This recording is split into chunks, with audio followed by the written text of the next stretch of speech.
O Senhor esteja convosco. Está no meio de nós. Proclamação do Evangelho de Jesus Cristo, segundo Marcos. Glória a vós, Senhor.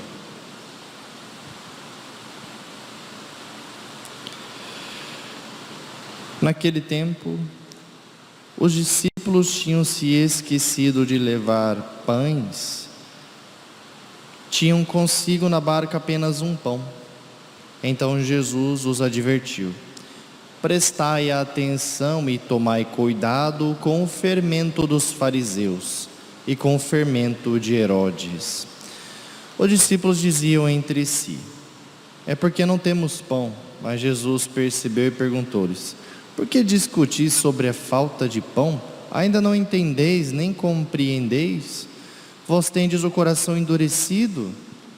Tendo os olhos, vós não vedes, e tendo ouvidos, não ouvis?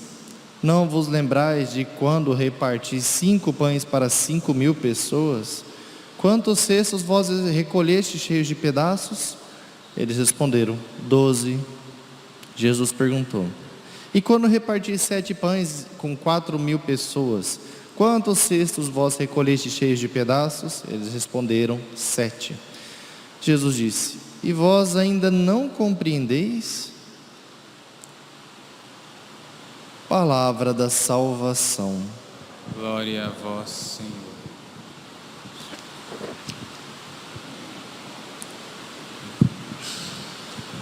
Louvado seja o nosso Senhor Jesus Cristo.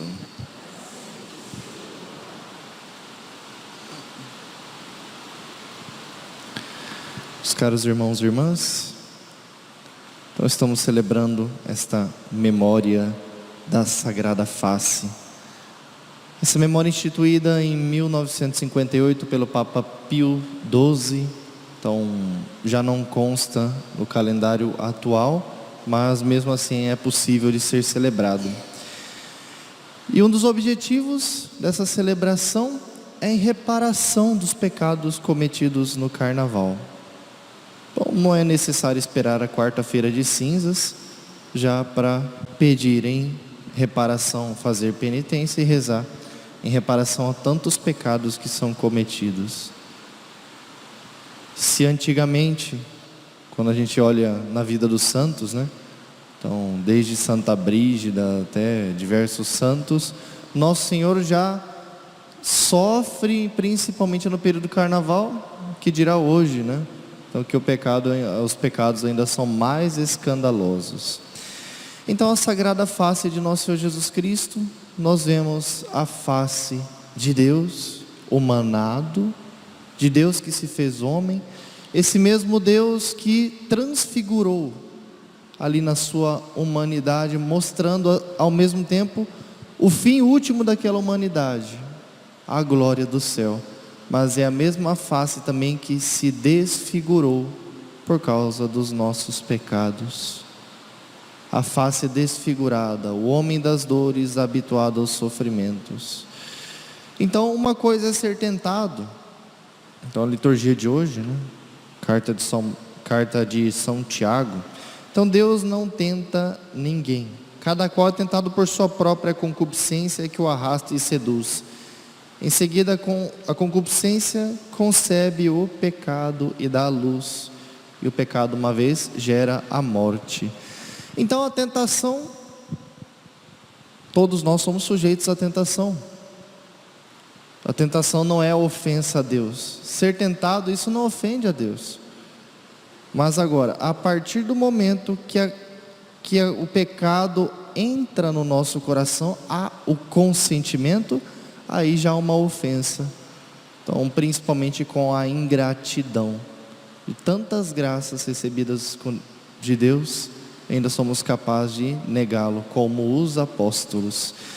E nisso gera a morte. Ou seja, para dizer o quê? Nos tira o estado de vida, o estado de graça.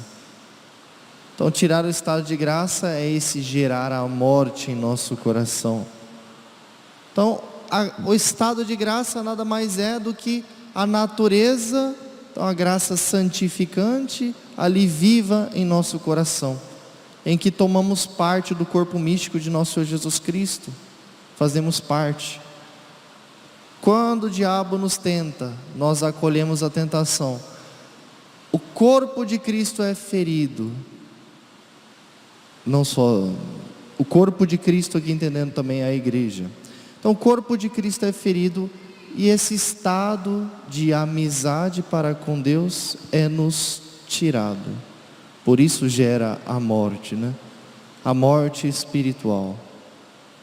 Por isso a importância dos nossos irmãos agonizantes estarem em estado de graça. Então, nós também rezarmos junto com eles, sim, mas eles buscarem receber os sacramentos para estarem em estado de graça, porque estão em estado de amizade para com Deus. E que alegria de um agonizante quando ele vai ao encontro de um amigo, não de uma pessoa estranha, né? E São Tiago ainda continua: todo dom precioso e toda dádiva perfeita vem do alto, descem do Pai das luzes, na qual não há mudança nem sombra de variação. Enfim, o dom de Deus, Santo Agostinho vai dizer, tudo é graça. Então é uma graça também imensa, a graça de participarmos da sua natureza, a graça da intimidade, a graça da amizade para com Deus, que se dá no estado de graça. Então, nesse dia da Sagrada Face, ofereçamos as nossas orações de forma especial, em reparação dos pecados cometidos nesse dia de hoje, em reparação dos pecados cometidos nesse carnaval, e possamos oferecer, então, todo o nosso amor e preparar o nosso coração para viver uma santa quaresma, unido de forma especial a Santa Teresinha do Menino Jesus, a grande devota da Sagrada Face. Nosso Senhor, então, ao dizer da devoção da Sagrada Face, diz que todos aqueles que olharem com devoção a sua Sagrada Face, então alcançarão a sua misericórdia. É por essa face que grandes santos se converteram, por essa face que São Pedro olhou e viu, ali se arrependeu dos seus pecados. É por essa face que Santa Maria Madalena também se ergueu. Possamos olhar para a Sagrada Face de Nosso Senhor e nos erguer também das nossas misérias, dos nossos pecados, e tomar coragem, então, para seguir com mais fervor e viver uma santa quaresma, a quaresma em conversão. Louvado seja nosso Senhor Jesus Cristo.